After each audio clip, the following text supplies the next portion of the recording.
شادی سے 4 دن پہلے ہماری بہن نے ہم سے اپنی جائیداد کا حق مانگ لیا۔ کہنے لگی جہیز رہنے دیں، مجھے میرے حصے کی زمین الاٹ کر دی جائے۔ ہمارے ہاں اس سے پہلے کبھی ایسا نہیں ہوا تھا کہ کوئی عورت یا لڑکی اپنے باپ یا بھائیوں سے اپنی زبان سے اپنا حق مانگے۔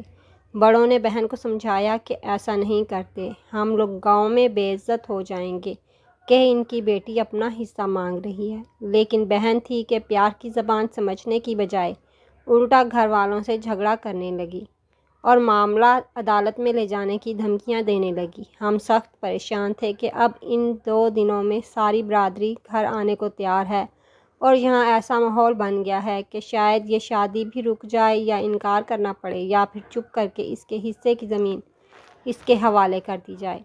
جب مجھے ملک سے باہر یہ خبر پہنچی تو یہ سب سن کر میرے ہاتھ پاؤں کام کرنے سے انکار کر گئے۔ بھوک مٹ گئی۔ کفیل میرے کام نہ کرنے کی وجہ سے مجھ سے ناراض اور میں خوشی کو غم میں تبدیل ہوتا دیکھ کر نڈھال ہو گیا، کیونکہ میں 9 سال سے پاکستان سے باہر تھا اور اپنی بہنوں کے گھر بسانے کے لیے محنت کر رہا تھا۔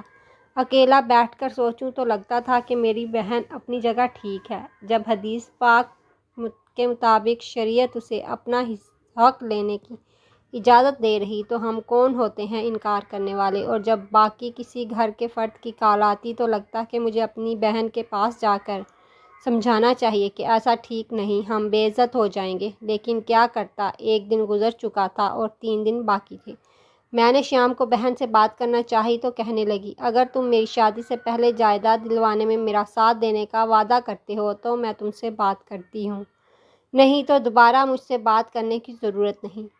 میں نے اسی شام بنا سوچے ٹکٹ کروانے کا ارادہ کیا اور اگلی صبح جہاز میں بیٹھ کر رات 1 بجے گھر پہنچا۔ چھوٹے سب خوشی سے ملے اور سب بڑوں کے چہروں پر اداسی نے ڈیرے جما رکھے تھے۔ سب مجھے ملے ضرور، مگر ایسے جیسے میں 9 سال بعد نہیں بلکہ ہر شام گھر آتا ہوں۔ اکیلی بیٹھی بہن کے پاس پہنچا تو میں نے محسوس کیا کہ وہ شدت سے میرا انتظار کر رہی تھی اور مجھے دیکھتے ہی مجھ سے لپٹ گئی اور ہم دونوں بے اختیار رونے لگے۔ میں حیران تھا کہ فون پر بات کرنے سے انکار کرنے والی بہن مجھے اتنی شدت، محبت، پیار، خلوص اور چاہت سے کیسے مل سکتی ہے۔ خیر، ملنے کے بعد ہم دونوں بیٹھے۔ 9 سال بعد ہماری شکلیں کافی تبدیل ہو چکی تھیں، لیکن دل وہیں 9 سال پہلے والی جگہ پر اٹکے ہوئے تھے۔ باتیں شروع ہوئیں تو کہنے لگی، بس مجھے میری زمین بھی مل گئی، مجھے میرا حق بھی مل گیا، مجھے میری خوشیاں بھی واپس مل گئیں، یعنی مجھے میرا بھائی مل گیا تو جیسے مجھے سارا جہاں مل گیا۔ اور ہم دونوں کھلکھلا اٹھے۔